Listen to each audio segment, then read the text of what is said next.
Canada has called us and they want to be a part of it. So we'll be talking to them. They want to have protection also. So as usual, we help Canada do the best we can. Canada wants to be a part of it, which be, fairly small expansion. But we'll work with them on pricing. We'll be dealing with them on pricing. They know about it very much. They've asked to be a part of it, actually.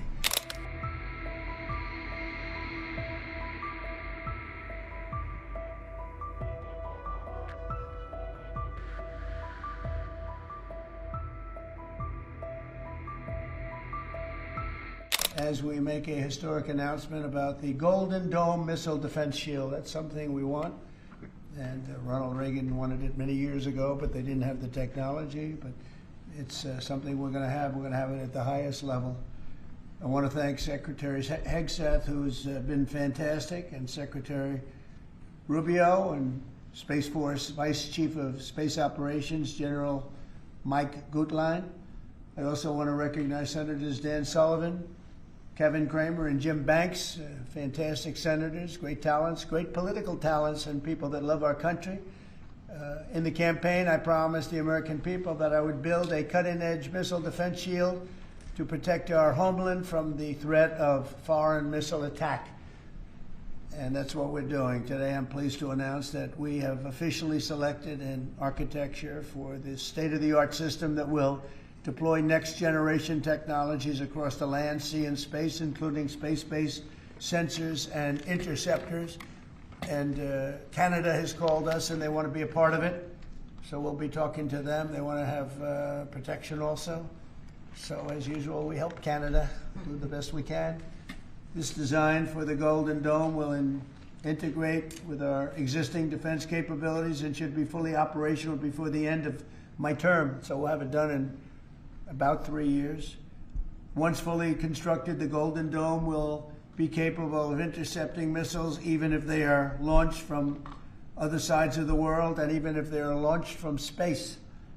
And we will have the best system ever built. As you know, we helped Israel with theirs, and it was very successful, and now we have technology that's even far advanced from that. Have military commanders asked for this system specifically? Because NORAD had said previously that the current system was adequate. So what does this get the United States Somebody that said the isn't current already system is in adequate. before? There really is no current system. We have certain areas of missiles and certain missile defense, but there's no system. We just have some very capable weapons that hopefully we never have to use, but we have some very capable weapons. No, this is a different league. There's never been anything like this. This is something that's going to be very protective. I think you can rest assured there'll be nothing like this. Nobody else is capable of building it either. Was it something that military commanders asked you for? Did they ask you to do this? Well, let me put it differently. I suggested it, and they all said, "We love the idea, sir." It's the way it's got to be, right?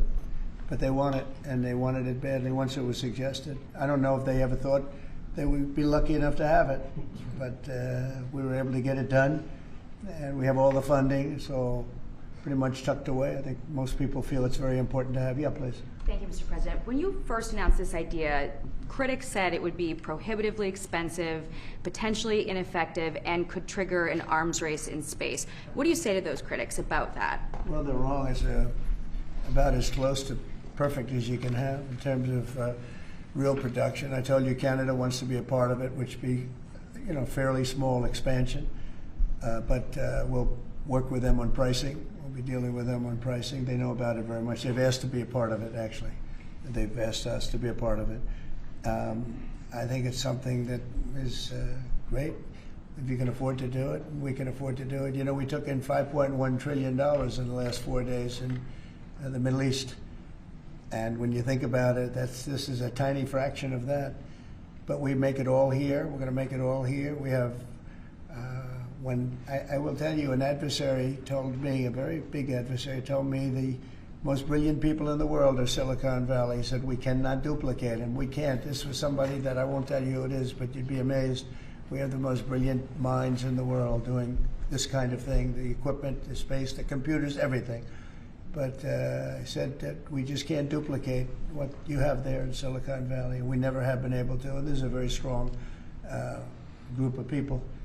and very strong minds, but they can't. So we have things that nobody else can have. You see what we've done helping Israel with that. You probably wouldn't have in Israel. They launched probably 500 missiles altogether, and I think 1/2 of a missile got through, and that was only falling to the ground as scrap metal. It's pretty amazing, and this is in terms of technology, far advanced from that system. And just one follow-up on the adversaries. Have you addressed Russia's ventures in space with a space-based nuclear weapon and told Putin to stop in your conversations with him? We haven't discussed it, but at the right time we will. Yeah. Mr. President, with the goal of keeping Americans safe with this, can you talk about the timeline? How long will this take to complete? We think it's going to be about a little bit less than 3 years, and we'll have a big phase-in very early. You know, we're starting immediately with $25 billion. It'll cost about $175 billion completed, but we think in 2.5 to 3 years. Yeah. Are you confident that you can get the funding needed from Congress quickly? Yeah. It's amazing how easy this one is to fund. You know, some funding is tough and some is easy. When we say we're going to save everyone's lives in a crazy world, it seems to be very easy to get. Yeah, we've already spoken to everybody we have to speak to. Everybody's in, I would say, Dan, everybody's in line here, right? Yes, sir. $25 billion is a down payment in the budget reconciliation bill right now. Yeah, so I think Mr. President, on Russia, people actually love it. Mr. President, on Russia, are you worried about the reports on a military buildup along the borders towards Finland and Norway? No, I don't worry about that at all. They're going to be very safe. Those are two countries that are going to be very safe. And the secondly, sir, if I may, Volodymyr Zelensky is saying today that he's hoping for you to impose new sanctions on Russia.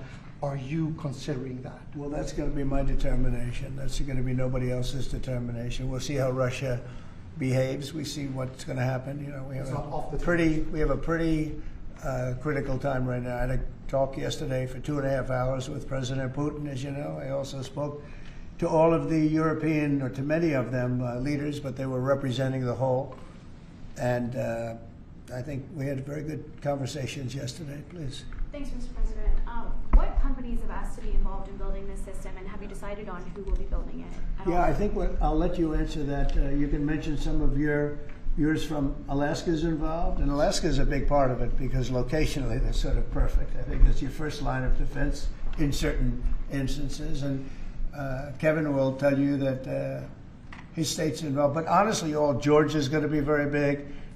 Florida's going to be very big. They're all going to be very big. Jim, do you want to talk about Indiana? Yeah, in Fort Wayne, Indiana, where I live, we make all the space satellites at L3 Harris. Across the board, we're the top manufacturing state in the country. By the way, the tariffs have been very good for auto manufacturing in Indiana. So good. But this is going to be really good for the defense industry in my state. And there's so much money involved here. There are going to be a lot of American companies involved in making the Golden Dome You possible. might also say, you're talking about the tariffs, he has some of the biggest auto plants in the world moving into Indiana, only for one reason, maybe two reasons, November 5th and the tariffs, okay? Yes, sir. But the tariffs have driven tremendous business into this country. But you have one of the biggest in the world being The built. Honda Civics, Right. the new Honda Civic made in Indiana. GM has added jobs. Eli Lilly moving pharmaceutical manufacturing from China to the United States, $27 billion. You go on and on with good news in Indiana and across the country because of the tariffs. Our country was cold as ice a year ago, and now we have the hottest country in the world. This is the hottest country in the world, nobody even close. If you look at even this last trip that I made, the respect that is paid to our country. We've went from being laughed at all over the world, and now we're the hottest country in the world by far. Dan, go ahead, please. Yes, sir, Mr. President. I think when you look at the system that you've laid out, it's an idea in your executive order of a layered defense. So you have initial ground-based missile interceptors, which are made by some of the big defense companies, Lockheed, Martin, Raytheon. But the beauty of your vision, Mr. President, is that it's layered, it's open architecture, and it goes up into space. So this is going to be some of the new defense tech companies that are very interested in it and can bring missile defense at a cost that I don't think, you said it, Mr. President, is unimaginable in terms of how much lower the cost is. So it's all across the board in terms of companies. Senator Kramer and I just met with a bunch of them last week that are interested in this. And you said it earlier, Mr. President, our technology sector is head and shoulders above any other place in the world, and they're going to be a key part of this, and I think that's why it makes it so exciting. Mr. President, I think one of the things that's, and you alluded to this, the new autonomous space age defense ecosystem is more about Silicon Valley than it is about big metal, right?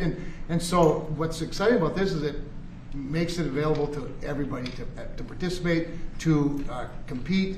Big companies, mid-sized companies, small companies, but General Gutlein is the perfect person, again, to sort all that out, because he understands how it has to work together ultimately. And Pete, maybe we'll close with you. We have been discussing this for a long time. Peter and I used to discuss it when I was going to go on a show that he did very well and had tremendous ratings, but all he wanted to talk about was the military. He didn't want to talk about anything else. We used to talk about this.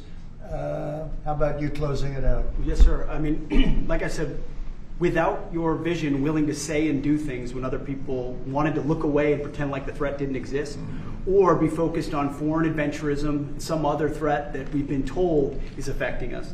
When you looked at the data, sir, from Russia to the Communist Chinese and their capabilities, what they're trying to do to supersede us and threaten us, how do we find the best innovators, the best military leaders, the best companies, tech companies? You mentioned open architecture, that's exactly right. So multiple companies can pour into this, sir. It's a layered defense, so if you miss at one, you catch at the next.